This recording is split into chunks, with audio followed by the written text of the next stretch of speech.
I don't even know if the camera's lined up properly, but here goes. Good God. Alright, I can't even remember if I used to do this kind of video in the past. You know, just sitting here and talking in a more introspective manner about the thinking which goes on amongst young people who are associated with all this weird stuff. I suppose I must have done. Otherwise, I guess I still wouldn't be here. I've been going back to watching some of the pagan videos on YouTube, and some of them are discussing. Well, one of these videos I saw recently was by the Pagan Perspective. I think it was called Pagan Perspective channel, and it had this gorgeous young lady on it who was discussing what it really meant to be a pagan, in inverted commas, and even saying that, like, some people were suggesting that people who can't see auras could not regard themselves as being pagan, and then maybe that point of view wasn't true because it was only held by a certain group of people, that if you can't see auras, that you couldn't be classified as a pagan. And this individual was trying to be quite broad and quite open-minded about the subject, but I feel that maybe there was just like some kind of like limitations in terms of definition or understanding. Maybe it's difficult for me to say, and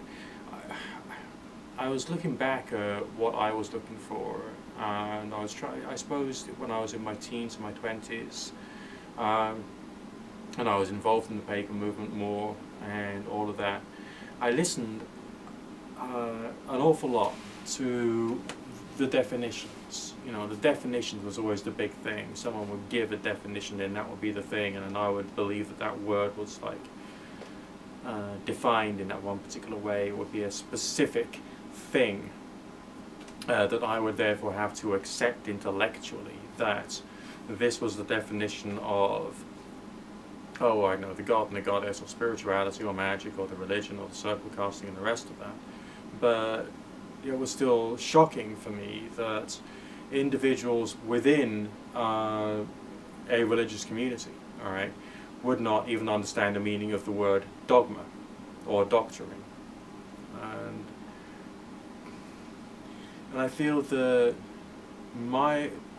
sure, I had a vocabulary, a reasonably good rudimentary vocabulary, but I think I was looking for things that may not have actually been there in the first place. I was thinking about my personal experiences, which were peculiar, and I wanted to desperately understand them. So that's one sort of like train of thinking that was, sorry, forgive me, I've still got a bad cold, that brought me into all of this, pagan community, pagan society, wanting to join groups. Again, in inverted commas, groups, you know what I mean, and wanting to listen to these individuals, to hang on their words, to try and work out what it was they were saying, to try and get to the truth. And of course, with the passage of time, I realized that I was wasting my time.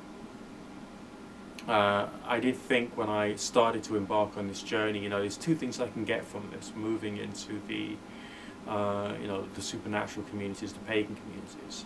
Either I'll get what I'm after, namely the understanding of the supernatural things, the things which I'd experienced that were weird, which I didn't have any understanding of, okay? And therefore, after that, the ability to control it, and then after that, the ability to use that constructively for my health and my healing. So I could get rid of the diseases I had, okay? Either that would happen, or I would gain a lot of valuable life experience, and that would possibly be a good quality foundation for who I am and what I'm going to be like as I move further forward, with life in itself, life in general, the whole thing. I didn't get the primary thing there. I didn't get the complete knowledge of the control of these forces. I didn't get that. I got plenty of experiences on the way, weird experiences in meditation and weird shamanic stuff I did with friends out in the woods. It was great, good, weird, freaky, teenage type, weird stuff. I really got a buzz out of that. I had some great times. But did it bring me closer to answering the questions? No.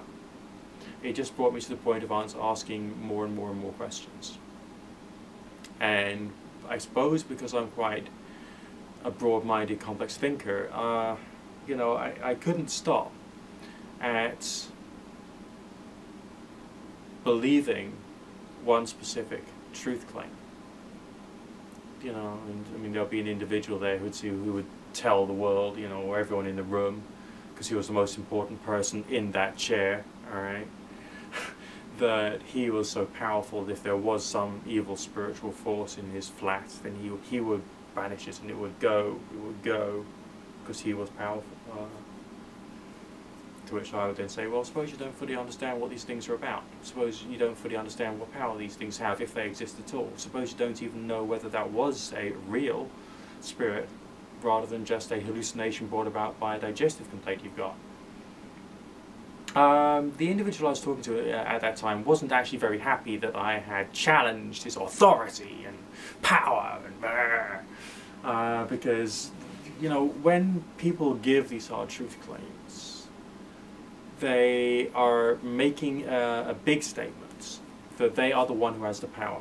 You know, I mean, I'm probably going to bring this up in my public speaking classes I go to, that when I do my next public speech, that, you know, as we're all public speakers, we're all to a certain extent cult leaders, because everyone is hanging on our words, they're listening to us. So when someone is standing up and making their big claim of, oh, power, power, power, and all that kind of stuff, you know, they're trying to be a cult leader. I think he wanted to be a cult leader, and I think that there were some very deep-seated emotional or emotionally disturbed issues with him that placed him in that point, or that particular state of mind. And I think that there is still, amongst people who are both younger and older, groups of people and individuals who are caught up in issues which make them want to be this cult leader character, and that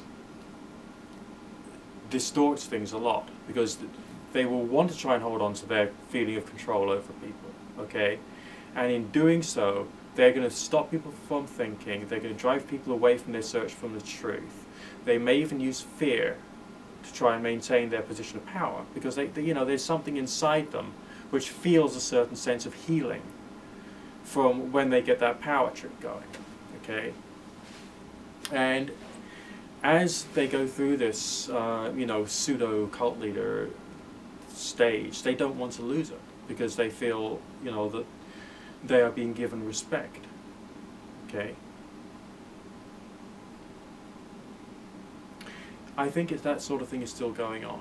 And I think that we can always find people who are like that on YouTube, and also in my own industry. I am a professional tarot reader, okay? There's people in my own industry who are just as bad and do this cult leader thing purely for the money, which I don't think helps.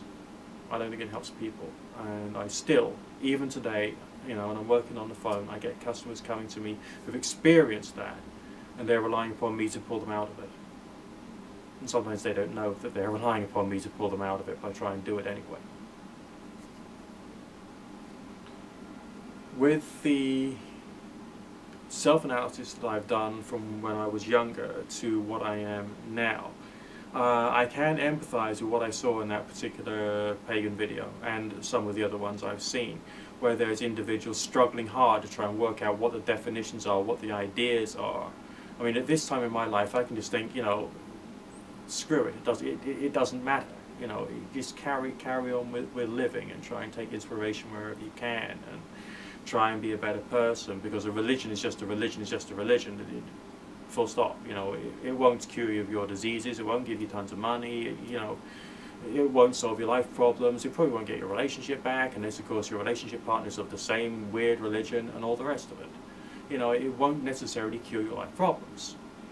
But, you know, there is comfort in a sense of identity, in a sense of perspective.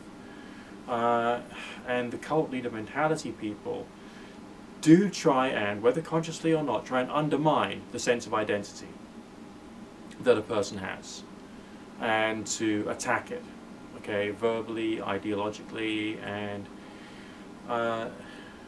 it's for the purposes of the cult leader, or the person who wants to be that cult leader, rather than the person who is in the position of asking for help. Does that make sense? Now, I mean, I spend a bit of my time, even, you know, well, I say even, during this time when I've been on YouTube, even going through a period of animosity against the pagan groups. But I think that was because I myself received a lot of negativity from people who had that cult leader thing going on. And I wanted to do something and say something that could help to heal other people who have gone through the same things. To a certain extent, I think I've done that in some strange roundabout ways. But I think that it's bad because this kind of stuff it's still out there and it still carries on. And there's still people in that state of confusion when instead of, you know, intellectually wriggling through various different paths of thought, why don't they just accept, you know, something more deistic? Because that makes more sense to me, I suppose, as me being, you know, in some respects just as bad. You know, that, you know, there may be a spiritual reality out there. There are strange experiences. We can't say anything about them. You know, find an identity that's comfortable for yourself. Don't take it too seriously. And see it allegorically, because that's the best way of doing things. If you go towards being a literalist, then that will freeze your growth. You know, it freezes your growth. It stops you from becoming a better quality human being. And it's a kind of like a control by fear. It's like all those people who said that if you step outside of the circle when you're doing your pagan circle casting, they're going to have bad karma, terrible things will happen, the gods will hate you, you know, the world's going to come to an end, and all this terrible, terrible, terrible, terrible stuff. You know, it's bollocks. Alright? It's a lie. It's a falsehood. Alright? Otherwise, right now, my health wouldn't be improving, I wouldn't have work, I wouldn't have family, friends, all these fun stuff. My financial problems wouldn't, you know, be under control and all the rest of that. And, you know, everything would be terrible for me right now. If that was true. It isn't. It's bollocks. If you're a pagan, just do your circle casting, walk outside of the circle, and do that, okay? Relax. Relax, okay? Stop taking these things too seriously. Alright?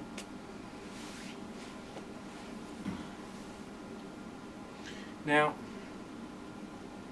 for yourself as an individual, there's you know, you're always going to come across confusion and like cognitive dissonance, because all the various spiritual and religious videos out there, they're the opinions of individuals. Okay? If you're looking out for the definitions, it's probably a lot deeper than what you're being presented with.